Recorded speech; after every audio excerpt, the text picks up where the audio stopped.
Bonjour, je suis Salma Qassar Ben Slema, je suis consultante en orientation scolaire et professionnelle.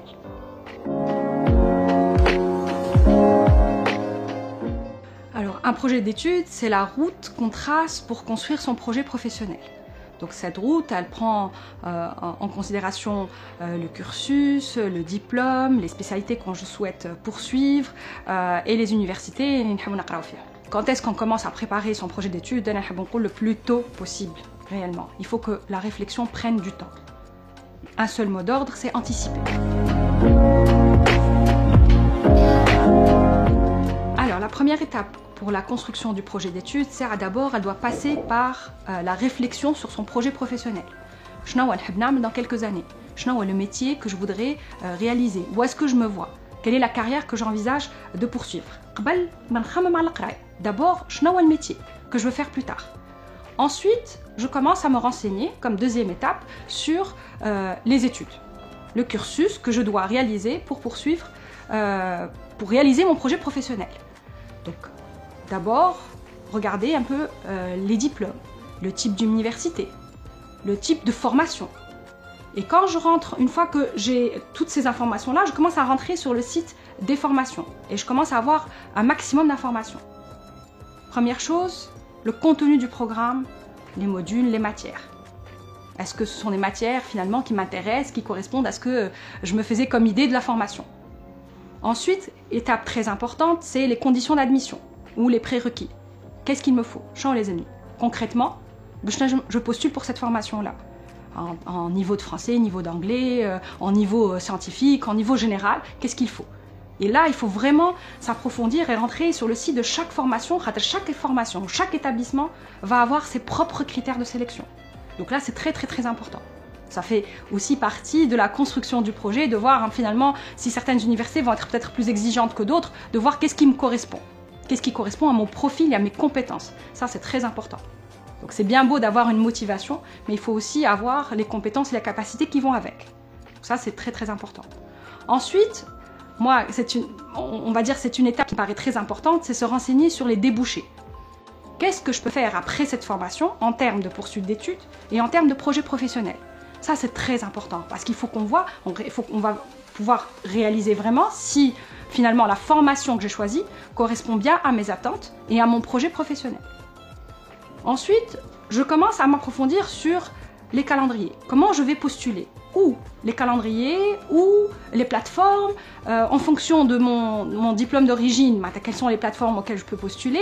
Ça peut être Campus France, ça peut être Parcoursup, ça peut être directement auprès des établissements, ça peut être des procédures en parallèle ou ce qu'on appelle des doubles procédures. Donc il y a un panel finalement de procédures et de calendriers et ça aussi, ça fait partie de la construction du projet d'études. Où je vais postuler et comment je postule et quand. Ça, c'est très très important.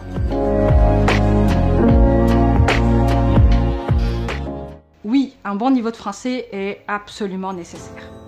Exigé clairement par tous les établissements, que ce soit avec une exigence de test ou pas. Mais un bon niveau de français est de plus en plus exigé puisque finalement on réalise qu'il y a un fort taux d'échec des étudiants qui partent en France, majoritairement dû à un faible niveau de français. Donc, un bon niveau de français est très important. Donc, quel est mon niveau? Clairement. Donc, je conseille de passer des tests de français d'abord pour voir quel est mon niveau. Et si vraiment mon niveau est insuffisant, là, vraiment, je conseille de suivre des cours de français. Il y en a partout. Il y en a au Centre de langue de l'Institut français, il y a dans les alliances françaises, il y en a des instituts privés, il y en a un peu partout. Donc, l'idée, et c'est pour ça que c'est très important de commencer à anticiper son projet d'études. Parce que si on n'a pas le bon niveau, clairement, il faudrait commencer à déjà nous approfondir dans les langues. C'est d'ailleurs pareil pour l'anglais. Certains établissements, même s'ils sont en France, vont demander des tests d'anglais. Pourquoi? Parce que d'abord, il y a les fameux programmes Taught in English, donc totalement enseignés en anglais, ou partiellement enseignés en anglais. Du coup, il va y avoir une exigence non seulement du test de français, mais aussi du test d'anglais. Et pareil, si on n'a pas le bon niveau d'anglais qui est exigé, il faudrait clairement suivre des cours d'anglais et évidemment des cours de français. Pour trouver les informations qu'il faut pour construire votre projet d'études, il y a un seul moyen, Internet, clairement. D'accord ? Première choses. D'abord, aller sur les différents sites. Alors, ça peut être les sites des ambassades, donc vous pouvez aller sur le site de l'ambassade de France. Après, moi, je vous invite aussi à aller sur les forums des étudiants, sur les pages Facebook, sur les pages Facebook aussi des institutions. Mais vous pouvez aller aussi sur les différents réseaux alumni des anciens étudiants. C'est assez intéressant d'avoir des informations directement auprès des étudiants, aussi auprès des enseignants. Vous pouvez aussi trouver des informations directement sur le site des universités. Il y a assez souvent des vidéos où un enseignant parle de sa formation et c'est assez intéressant. Donc je vous invite vraiment à aller voir toutes les vidéos, toutes les informations qui existent aussi sur les sites des établissements.